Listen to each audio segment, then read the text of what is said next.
안녕하세요. 패션 커뮤니케이션 수업입니다. 오늘 배울 내용은 콜라보레이션 마케팅입니다. 이번 차시는 브랜드와 브랜드 콜라보레이션 마케팅에 대해서 배워보는 시간을 갖도록 하겠습니다. 패션업계에 콜라보레이션 열풍이 불고 있습니다. 각 기업은 수요층을 공유하는 2개 이상의 브랜드나 제품들이 힘을 합쳐 함께 진행하는 협업 마케팅을 활용해 다양한 제품을 내놓고 있습니다. 협업 마케팅이란 각 기업의 이익을 위해서 여러 브랜드가 협업하는 마케팅을 말합니다. 기업들은 자사 브랜드 제품 출시보다 더 많은 이익을 얻을 수 있습니다. 그러나 섣부른 협업 마케팅은 오히려 기업의 손해를 가져올 수 있습니다.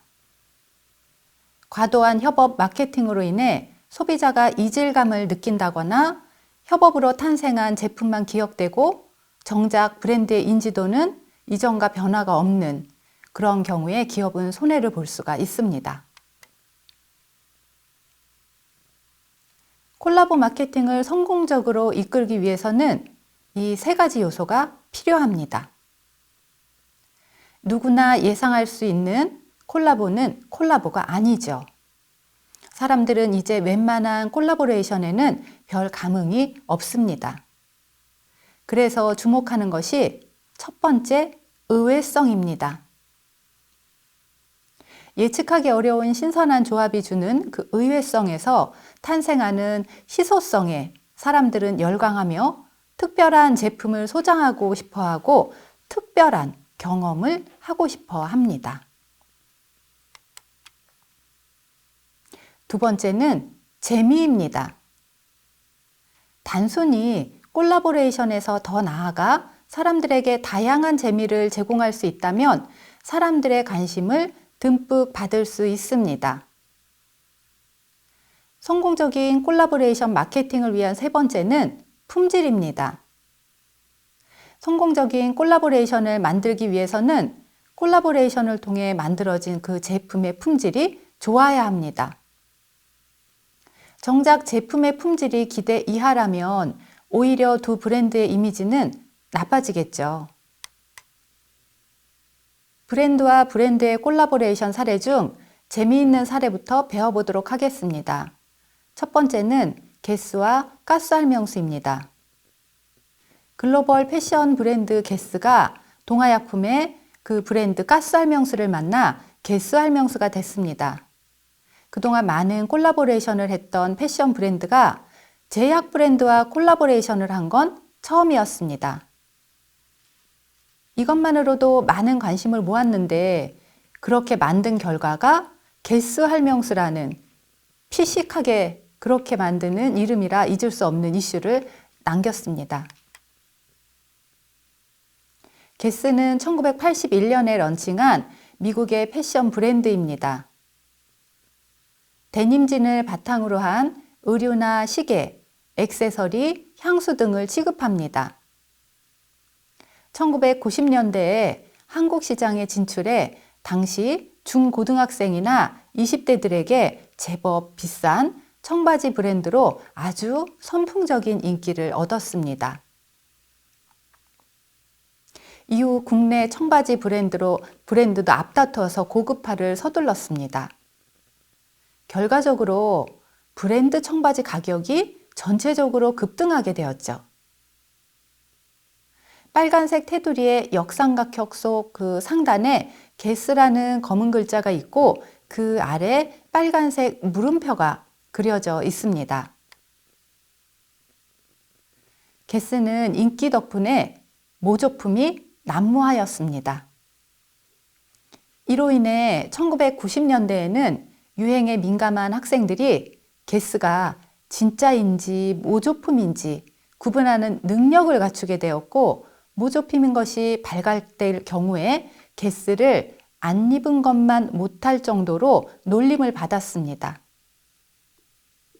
이때에는 하이엔드급 명품 브랜드인 프라다를 들고 다니면 짜퉁 게스라는 그런 놀림을 받았다는 웃지 못할 일화도 전해지고 있습니다. 지금이야 하이엔드급 명품들이 워낙 많이 알려져 있지만 1990년대 초반까지는 버버리나 겐조, 미소니 정도만 널리 알려진 상황이었습니다. 이와 같은 사정은 2012년작 드라마 응답하라 1997에서도 그대로 재현되었죠. 초반에 주인공 윤재가 느낌표가 붙은 게스 티셔츠로 놀림감이 되는 장면이 나옵니다. 또한 영화 건축학개론에서도 그 게스 GUESS 대신에 GEUSS 이렇게 인쇄된 어머니가 시장에서 사온 가짜 게스 티셔츠를 입은 남자 주인공이 놀림을 받고 어머니에게 화를 내는 장면이 나옵니다. 재미있는 콜라보레이션 사례 두 번째, 시멘트를 만드는 성신양의 브랜드 천마표 시멘트와 온라인 편집몰 티그린의 패션 브랜드 4XR이 콜라보레이션을 했습니다. 시멘트와 패션이 무슨 상관이 있어서 콜라보레이션을 한 걸까요? 콜라보레이션을 할 만한 게 있었을까요? 이 두 브랜드는 함께 백팩, 티셔츠, 슬리퍼, 수건, 안전모를 만들었습니다. 특히 백팩은 정말 그 시멘트 포대 같은 모양을 하고 있습니다. 놀랍게도 이 모든 제품이 완판되었습니다. 재미있는 콜라보레이션 사례 세 번째는 패션 유통 플랫폼 무신사가 무신사 베스트 스트릿 브랜드인 커버낫과 진로의 콜라보레이션 티셔츠를 선보였습니다. 커버낫과 진로 뉴트로 라벨 그 크루넥 티셔츠의 가격은 회원 등급에 따라 53,690원에서 59,000원대에 판매되었습니다. 커버낫과 진로 이즈백 콜라보레이션 제품을 구매할 경우 혹은 커버낫 제품을 10만원 이상 구매 시 커버낫과 진로 이즈백 한정판 그 소주잔 세트를 증정하기도 했습니다. 재미있는 콜라보레이션 사례 네 번째, 패스트푸드 브랜드 KFC가 고무 소재 신발로 유명한 크록스와 함께 치킨 신발을 선보였습니다. 치킨 신발은 크록스의 대표 제품인 크로그의 KFC의 후라이드 치킨과 치킨 바구니의 디자인을 그대로 입혔습니다. 치킨 신발 위에 치킨 향이 나는 닭다리 모양의 장식도 달려 있습니다. KFC와 크록스가 협업한 치킨 신발은 크록스닷컴에서 약 7만 원에 판매가 됩니다. 크록스 브랜드에 대해서 설명하겠습니다. 2002년 미국 콜로라도주에 사는 청년 3명이 설립하였습니다. 바다에서 서핑을 하던 중 물이 잘 빠지는 신발이 있으면 좋겠다라는 아이디어를 떠올렸고 크록스를 만드는 계기가 됐지요. 독자적으로 개발한 크로스라이트나 더 부드럽고 가볍다는 라이트라이드 같은 그 재료로 여름이나 수상, 레저 활동 등에 적합한 샌들 형태의 신발을 만드는 회사입니다. 아동용부터 성인용까지 그 입원 항목에 있는 신발뿐만 아니라 다양한 종류의 샌들을 만들고 있습니다. 사실 과거에는 수술실에서 슬리퍼가 일반적이었죠. 슬리퍼는 작은 그 움직임이 많은 수술실에서 그리 효율적인 신발이 아닙니다. 자칫 잘못하면 주변 도구나 기계에 발이 부딪힐 수도 있는 데다 미끄러져서 사고가 날 수도 있습니다. 슬리퍼는 뚫린 부분은 통기가 잘 되지만 그렇지 않은 부분은 통기가 안 되거나 심지어 살이 까지는 그러한 경우도 많기 때문에 크록스가 선호되는 거죠. 요즘은 대학병원이나 종합병원에 가면 의사들이 실내화로 대부분 크록스를 신고 다닙니다.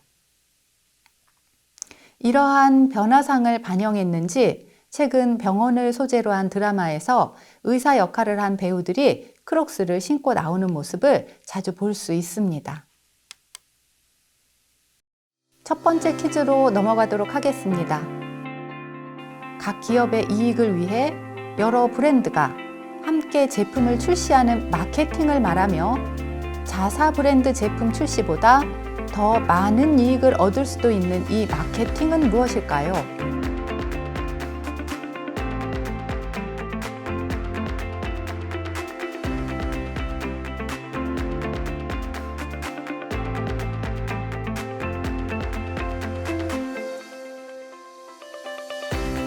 정답은 콜라보레이션 마케팅 또는 협업 마케팅입니다. 두 번째 퀴즈입니다.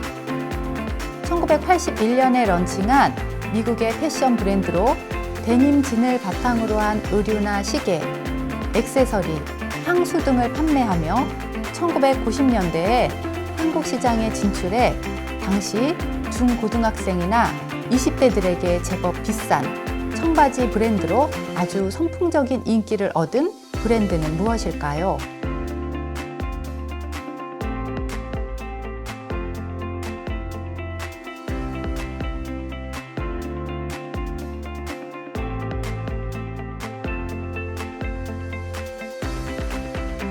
정답은 게스입니다. 세 번째 문제입니다.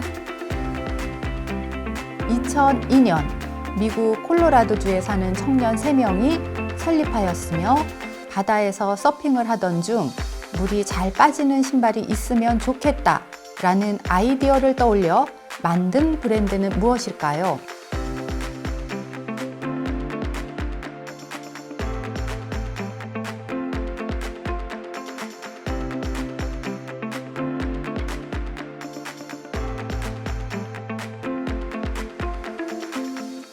정답은 크록스입니다. 자, 저희는 다시 이론으로 넘어오도록 하겠습니다. 재미있는 브랜드 콜라보레이션 사례에 이어서 럭셔리 브랜드의 최근 콜라보레이션 사례를 배워보도록 하겠습니다. 다섯 번째 소개할 콜라보레이션 사례는 구찌와 노스페이스입니다. 두 브랜드의 협업은 70년대에서 영감을 받은 모험과 탐험을 테마로 창의적인 파트너십을 통해 지속 가능한 패션에 관한 브랜드의 고찰을 드러냈습니다. 이번 협업 제품은 구찌 특유의 화려한 색감과 패턴을 살리되 노스페이스의 디자인과 기능성을 강조한 것이 특징입니다. 일부 제품은 버려진 어망, 카펫에서 추출한 재생 원료로 제작했습니다.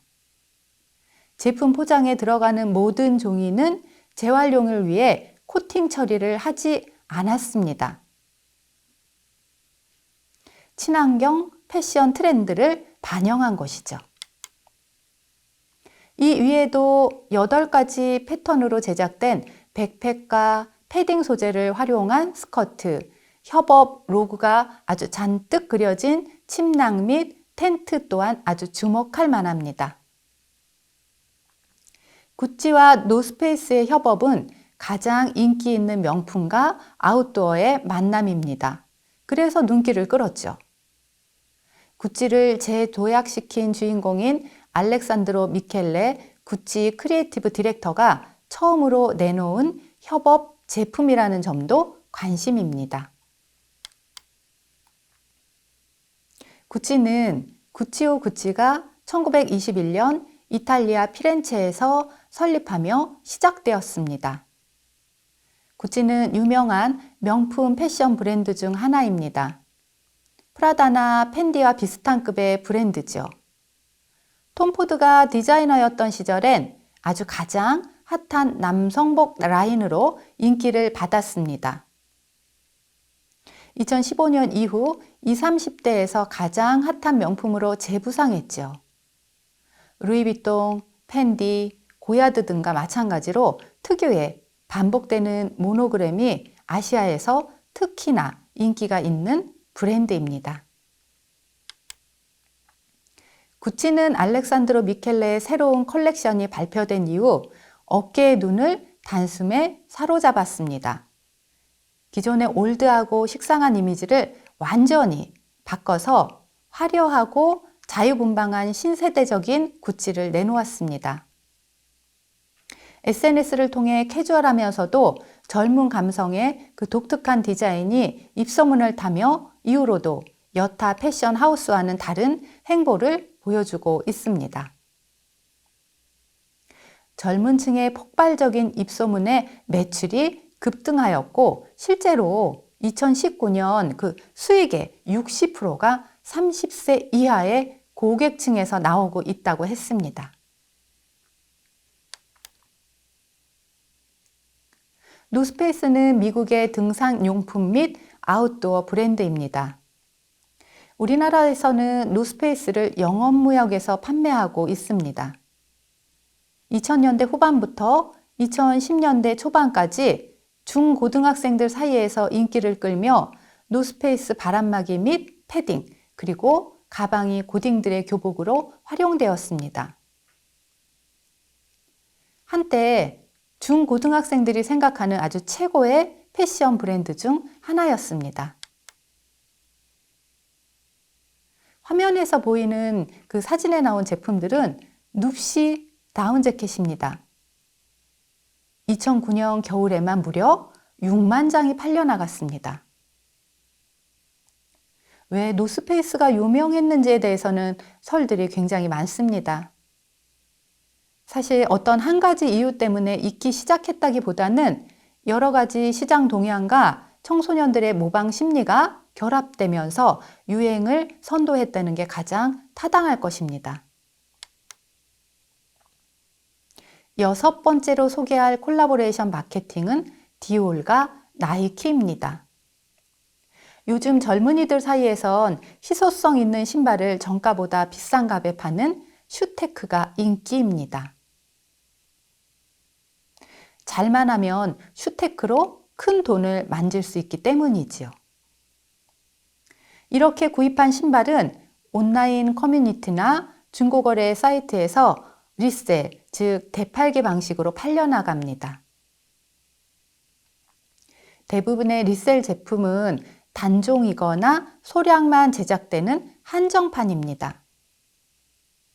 수량이 제한된 제품을 구하고 싶은 이들의 심리가 리셀 제품의 값을 끌어올리는 셈이지요. 화면에서 보이는 나이키와 디올의 그 콜라보한 에어 디올입니다. 정가가 270만 원에서 300만 원입니다. 리셀 가격은 최대 1,550만 원까지 뛰었습니다. 이러니 신제품이 출시될 때마다 리셀족들이 눈에 불을 켜고 달려들 만합니다. 리셀 제품을 파는 누구나가 일확천금의 기회를 거머쥘 수 있는 건 아닙니다. 제품을 구하기가 하늘의 별 따기만큼이나 어렵기 때문입니다. 앞서 언급한 에어디올의 경우 총 1만 3천 족 중 그 8천 족만 일반 고객에게 판매가 되었습니다. 판매 방식은 래플로 진행됐는데 디올에 따르면 래플에 응모한 소비자만 500만 명에 달해 실제 당첨될 확률은 0.16%에 불과하다고 합니다. 디올맨 아티스틱 디렉터 킴 존스가 디자인을 맡았습니다. 올해로 35년을 맞은 스테디셀러 에어조던 1에 명품 운동화 소재로 쓰는 이탈리아산 가죽을 입혀서 수작업했습니다. 얼핏 옆에서 보면 나이키 같고 밑창을 보면 디올 제품처럼 보입니다. 승리의 여신 니케 날개를 상징하는 그 나이키 로고 안에 디올 오블리크 프린트를 새겼습니다. 조던 날개 로고도 새롭게 해석했습니다. 에어조던 대신 에어디올이란 말을 달아서 콜라보레이션의 재미를 입혔습니다. 이번 작업은 미국과 프랑스의 만남으로도 아주 주목을 받고 있습니다. 자, 이번엔 7번째로 소개할 콜라보레이션 브랜드는 프라다와 아디다스입니다. 이들 브랜드는 파트너십을 맺고 서로의 기술 노하우를 공유하기로 했습니다. 아디다스 스테디셀러 슈퍼스타로 한정판 제품을 출시하며 파트너십의 시작을 알렸습니다. 슈퍼스타는 50년의 역사를 지닌 아디다스 간판 제품입니다. 프라다 포 아디다스란 이름을 단 스니커즈는 올 화이트로 아주 깔끔한 느낌을 극대화했습니다. 이 제품은 옆면엔 프라다 로고를, 뒷면엔 아디다스 오리지널스의 일명 불꽃 로고를 새겼습니다. 이탈리아 프라다 본사에서 제작했습니다. 프라다와 아디다스는 스니커즈와 함께 가방도 출시했습니다. 스니커즈와 가방 세트 가격은 약 371만 원입니다. 화면에서 보이는 사진은 아디다스의 대표적인 아이콘 슈퍼스타 스니커즈입니다. 프라다의 신발 전문가들의 손에 의해서 만들어진 프라다 슈퍼스타 스니커즈의 핵심은 장인 정신이라는 게 아디다스 측의 설명입니다. 럭셔리 브랜드의 감성과 스포츠웨어의 최고의 기술력이 더해진 아주 독특하며 뛰어난 스타일의 신발이 탄생한 거죠. 8번째로 소개할 발렌티노와 버겐스탁. 밑창이 전부 가죽으로 된 발렌티노 레드 컬렉션은 그 버겐스탁 샌들과 매종의 아이코닉한 로고인 VLTN이 새겨진 블랙 컬러의 버겐스탁 샌들이 아주 대표 상품입니다. 발렌티노의 디자이너가 버겐스탁만의 자유로움에 매료되어 컬래버레이션을 결정하게 됐다는 후문입니다. 이번 컬래버레이션은 일부 발렌티노와 버겐스탁 부티크 및 발렌티노의 온라인 스토어에서 판매되었습니다. 파리에서 패션 공부를 하고 로마로 돌아온 발렌티노 가라바니가 1960년대에 런칭한 패션 하우스입니다. 1962년 피렌체에서 발렌티노 패션 하우스의 첫 컬렉션을 열었습니다. 이후 1968년 발표된 화이트 컬렉션으로 아주 단번에 국제적인 디자이너로 이름을 올렸습니다. 제클린 케네디 오나시스의 결혼식 드레스 등으로 1970년대 국제적인 주목을 받았습니다. 1980년대 여성들의 파워 드레싱과 함께 발렌티노의 최전성기를 맞이했습니다. 그러다가 창립자인 발렌티노 가라바니가 2008년 은퇴하면서 브랜드의 행방이 불투명해지기 시작했습니다. 결국 경영난에 시달렸으나 2012년 카타르 왕실에서 9,900억 원에 인수하면서 다시 되살아나고 있습니다. 발렌티노 옷깃들의 화려한 스타일이 현재 패션에도 아주 고스란히 드러납니다. 이는 발렌티노의 4가지 상징으로 이어집니다. 첫 번째, 발렌티노 레드. 두 번째, 락스터드. 세 번째, V링. 네 번째, VLTN. 이 알파벳인데 이것은 발렌티노의 줄임말입니다. 버겐스탁은 독일 브랜드로 전 세계 캐주얼 시장에서 브라운 슈즈 브랜드로서 명성을 얻고 있으며 특히 콜크를 이용한 독특한 제조 공법이 특징인 제품입니다. 독일 사람이라면 누구나 버겐스탁 한두 켤레씩 가지고 있을 정도로 생활에 깊숙이 침투해 있지요. 이미 유럽, 미국, 일본 등지에서 고급 샌들 브랜드로서 높은 인지도와 함께 큰 인기를 끌고 있습니다. 버겐스탁의 역사는 정말 오래되었습니다. 무려 240년 전통의 독일 신발 브랜드입니다. 인체공학적으로 설계되어 가벼운 무게와 편한 착화감이 특징입니다. 세련되면서도 클래식하여 글로벌 대표 슈즈 브랜드로 사랑받고 있습니다. 자, 저희는 이론은 여기까지로 하고 네 번째 퀴즈로 들어가도록 하겠습니다. 요즘 젊은이들 사이에선 희소성 있는 신발을 정가보다 비싼 값에 파는 재테크가 인기입니다. 이를 뜻하는 신조어는 무엇일까요?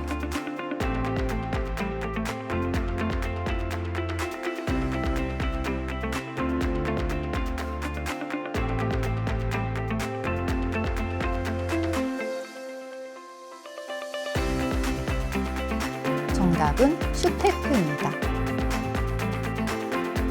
다섯 번째 문제입니다.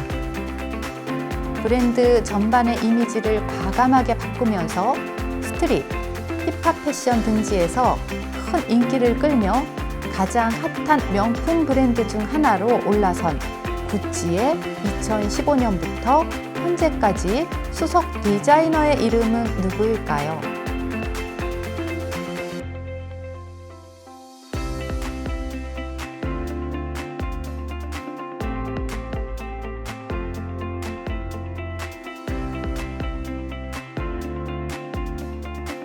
알렉산드로 미켈레입니다.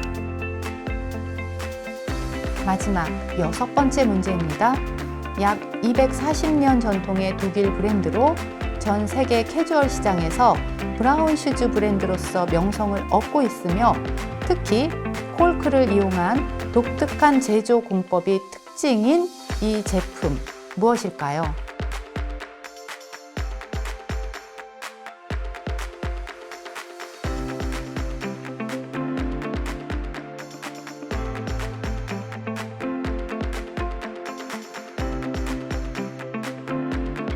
버겐스탁입니다. 학습 정리를 하도록 하겠습니다. 오늘은 콜라보레이션 마케팅에 대해서 배웠습니다. 한 학기 수업을 마치면 콜라보레이션 마케팅이 가장 인상 깊었다고 하는 학생들이 많을 정도로 콜라보레이션 마케팅은 아주 흥미있는 주제입니다. 브랜드와 브랜드의 콜라보레이션 사례 8가지를 배웠죠. 게스와 가스알 명수, 4XR과 천마표 시멘트, 커버나과 진로소주, 크록스와 KFC, 구찌와 노스페이스, 디올과 나이키, 프라다와 아디다스, 발렌티노와 버겐스탁을 배웠습니다. 다음 시간에는 브랜드와 아티스트 콜라보레이션에 대해서 배워보도록 하겠습니다. 그럼 수업을 이만 마치도록 하겠습니다. 감사합니다.